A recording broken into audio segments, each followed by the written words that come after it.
I met a gypsy. Like, you guys probably all just have such a different perspective on things because you're like spending so much time of your life in a completely different version of reality in a sense. And I think, like for me, I've done 3 or 4 track days. So it's like you're kind of there, but it's almost like opening up a door and then closing it again. Like you're looking in and then you're out. But you guys, it's like you kind of get to like open up the door and like really like look around the room and see what's in there. And I think it's probably like that perspective that you're trying to explain is Yeah, it's an adjustment. It really is an adjustment, and like you say, it's really hard to articulate. It's like you'd have to experience it to be able to know about it. But it would just be, awesome to see, some of the people in the regular world be able to feel that and then go back to the regular world and see like, wow, it's like everything is in slow motion. How long did that last? Did it go away pretty quick or? Well, if you're away from it long enough, you sort of kind of mellow down back into regular society, just how your, depth perception. And that's why I always thought it was important to stay in tune with other sports, just to keep, my mind sharp, my physical conditioning, my mental state, my balance, coordination, timing. So I found other sports that I would go and do to try to, stay up on all those areas because. What did you do? Skateboarding was one. No shit. No, I really like to skate, tournament water skiing. And when I can ride my motorcycle, I like to, ride flat track, even motocross. But I tell you, skateboarding is, skating transition like at a skate park or a skating half pipe. Boy, you talk about a razor edge between, being in the hospital or really like experiencing like a super high, very thin edge. And I always say skateboarding basically is a constant state of ass busting. But it definitely will keep your skills sharp, and I enjoy it. I don't know why, and I never rode a skateboard my whole life until I was like 51. Really? And yeah, it's just funny when I remember being at the Cove in Santa Monica, and I'm up on the top deck, and there's all these like because basically those skate parks are full of kids that are 12 to 16 years old, and you don't see many 50-year-old people out there on a skateboard. 51-year-old millionaires. Well, just skateboarders. Exactly. It's like, but I liked it, and just my just having a youthful spirit, and man, I loved all the kids and being out there and just being out there with them was cool.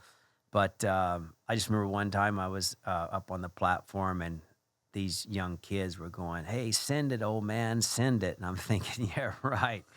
It's just funny. But if you only knew, little fella. Yeah, exactly. But it's a cool sport. I enjoy it. And how tall are the ramps that you like dropping in off and shit? I'm only 4 to 5 foot ramps. Yeah, still. But the whole vert thing is, it's a different animal. But again, it's like, when you ride a 250 and you ride a 500, it's that much faster. It seems like, wow, this is impossible. But it's just getting used to it and learning the techniques of it. Because you see the good guys do it, and those guys just drop in like it's nothing. And just all the tricks and things they can do. It's pretty amazing. But just attempting that, just the balance, the timing, the coordination it takes is, I think it's a sport that, if you can do it, that will definitely keep you sharp for anything. And I've noticed even when I go and water ski, my sense of balance over the ski is so much better. And I'm able to recover from things, like perhaps there's times when you get late in the slalom course and, a lot of guys it's like it's over, but I'm able to regroup and stay in the game just because of the skating that I've done. Yeah, especially skaters too. You can look at a skater and be like, okay, you're like just down with pain. You're completely fine with getting slammed. Because you just can't skate and not get slammed. That's the thing. It's fucking gnarly, dude. Oh, yeah. I was actually skating at a park in Verdugo Park in over in Burbank, and I and I fell down and ripped my collarbone off my shoulder blade. I'm laying there on the concrete thinking, I've raced motorcycles my whole life, for whatever 25, 30 years and never got beat up like this. And so I had to go in for surgery to repair my right shoulder, and I had a type 3 AC joint separation. But yeah, and there's no protection. That's one thing that I've noticed. I mean, you see those little pads or the pads you wear on your elbows and your knees, but you fall on your back. I mean, it's literally like falling, Yes, it's 4 or concrete. 5 feet Yeah. in the air, right down straight on the concrete. And that helmet is, you ever see the straps? They're all loose. I mean, but there's just no protection. Yeah. I mean, it's almost like, this is like a form of madness. It is. But man, when you skate or you do a trick or, just rolling up and, doing a 50-50 grind, it just, man, that feel that's all worth it. Yeah. It's just being able to, like you say, attempt that, try it, and just, being there and being a part of it. It's really cool. It's just cool that you're still looking for that too. Like I like to think that I'll be the kind of guy that as I get into my 40s and 50s and 60s, like I'm still going to do the things that I really love doing now, because it's like I ride purely for myself. I just love being on the bike. I love building my bikes. I love working on my bikes. I love riding my bikes. I love jiu-jitsu. I love golf. Like I love all these things, and they're like, for me, it's like a soul-filling thing. Like I don't give a fuck about winning things. I like getting better at things. I like progressing at things.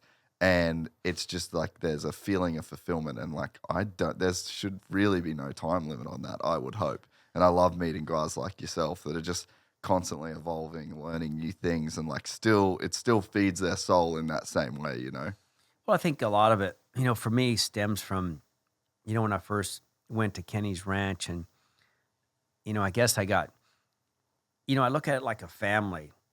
Eddie was Kenny was the dad, Eddie was the older brother, the middle brother was Wayne, and then there was a kind of a gap. And you see families where there's like a 15-year-old, a 12-year-old, then there's like a 5-year-old. And the 5-year-old is, not tall enough or, can't play the same games with the older kids, but boy, he's trying hard. He wants to be, play with the big boys, but he's, it's just because he's so young, maybe he can't. So I always like to think I was just that scrappy kid hanging on by Eddie and Wayne's shirt tail with my fingernails, just, getting kicked around like a rubber ball, but learning from these, learning from the best. And that's why I said, man, I've gotten beat up and humbled by the best in the business. And one of the things I remember, I was at Kenny's house one day, and he had to measure me for a suit, for a leather suit, and he laughed. He went to measure my legs. He said, "Are you kidding me?" He said, "You're never going to ride a 500 with these legs." My legs were like toothpicks, and he laughed at me. And I realized, once I moved into Grand Prix, I didn't realize it as much in America, but once I went to Europe, there wasn't one of me. There were 15 of me. And everything about your program had to be elevated. And then, of course, moving to the 500s, I knew, or I learned quickly, that it was going to take more than talent to win. Mm. And, just watching how hard Wayne and Eddie trained and prepared for this stuff, that's one thing that I was, I guess, lacking or didn't think as much of. But coming back to your point, the things I learned then are basically how I've maintained my life and my conditioning. I still train a lot. I take very good care of myself. I'm happy to say, I've never tried any sort of drugs in my life. I've never drank, smoked. I don't do any of that activity. Never have, never will. And how you take care of yourself is going to determine what you just said, and that's having the longevity and being able to go out there at 60 years old and ride in a skate park. Mm. I think that it's very important. And like you say, I still train today as if I were in competition, because, just the sort of the school of hard knocks that I went through it with Kenny and that whole business. I live my life, and I tell people it's not how much you do in a day, it's at what level you do it at. So I still have quite a high level of expectation in everything that I do, and I have to train and be in that sort of state of mind physically and mentally just to be able to be happy with myself and still in what I can do.